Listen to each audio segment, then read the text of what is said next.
የዘት ዩቲዩብ ነው። እንኳን ደህና መጣችሁ። ቪዲዮውን ላይክ በማድረግ ጀምሩ። ዛሬ ደግሞ ስለ ዲፊውዥን እናወራለን። ዲፊውዥን ማለት እንግዲህ the movement of particles ነው from the higher concentration into the lower one።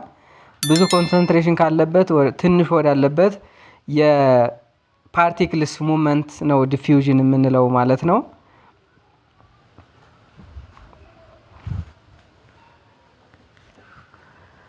ዲፊውዥን በተለያዩ ሳብስታንሶች የተለያየ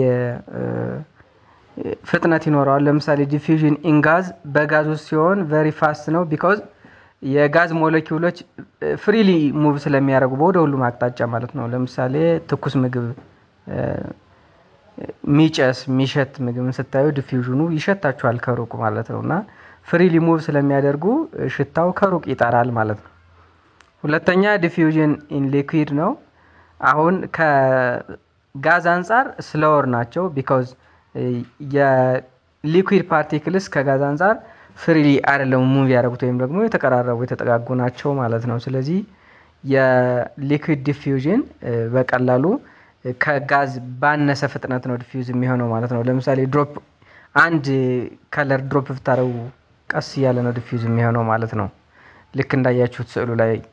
ሌላው ዲፊውዥን ኢን ሶሊድ ነው። ከሶሊድ አንፃር ስንመለከት ዲፊውዥን በጣም ስለው ነው ቢኮዝ ሶሊድ ፓርቲክልስ በጣም ሪስትሪክትድ ናቸው ለሞሽን ማለት ነው። ወይም እንቅስቃሴያቸው በጣም የተወሰነ የተገደበ ነው ቢኮዝ ኢንስቴድ ኦፍ ሙቭ ዴይ ሜክስ ቫይብሬሽን ከሙቭ ከማድረግ ይልቅ ቫይብሬት ነው የሚያደርጉት ማለት ነው።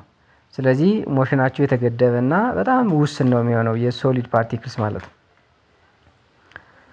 ዲፊውዥን እንግዲህ በዴይሊ ላይፋችን በብዙ ቦታ ልናገኝ እንችላለን። ለምሳሌ ቲ፣ ሻይ እንዲሁም የሻይ ቅመም የያዘችዋ ትንሿ ከረጢት ማለት ነው ስታስቀምጡ ዲፊውዥን እንዴት እንደምትሰራ ማለት ነው። ቅመሙን የያዘችዋ ይች ከረጢት ሻዩ ላይ ስታስገቧት ቀስ እያለ ነው የሻይ ከለሩ የሚመጣው ማለት ነው። ይህ በዴይሊ ላይፍ የምናየው ነው። ሁለተኛው ፐርፊውም ወይም ደግሞ ሽቶ የምንለው ማለት ነው። ከአንዱ ኮርነር ጫፉነን ወይም ደግሞ ቤት በራፉነን ብንነፋ ቀስ እያለ ነው ውስጥ ላሉ ሰዎች ወይም ከዛኛው ኮርነር ለቆመ ሰው ሽታው የሚደርሰው ማለት ነው። ስለዚህ በዲፊውዥን ኤግዛምፕል ነው ይሄ ማለት ነው። ልክ ስትነፉ ስፕሬይ ስታደርጉ ቀስ እያለ ነው ሙሉ ክላሱ ከሆነ ታይም በኋላ ምን የሚለው ማለት ነው የሚሸተው ወይም ደግሞ የሚዳረሰው ማለት ነው። ሌላው ዲፊውዥን ፉድ ከለሪንግ የተለያዩ ምግቦች ሲዘጋጁ የተለያዩ ቅመሞች በተለያየ መልክ ተዘጋጅተው ማለት ነው ግላስ ኦፍ ዋተር ውስጥ አድ ቢደረጉ ልክ ይህም ደግሞ በፉድ ከለሪንግ ሌላው የዲፊውዥን በዴይሊ ላይፍ የምናየው ተግባር ነው ማለት ነው። ሁሉም ቦታ ላይ የሚዳረሰው ማለት ነው። ኢቭን ጨው ብትቀላቅሉ ምግባችሁ ላይ ማለት ነው። ሌላው ሶዳ ነው። እንግዲህ ሶዳን ብልቃጥ ነው አክቹዋሊ ጋዝ በውስጡ ያለው ማለት ነው።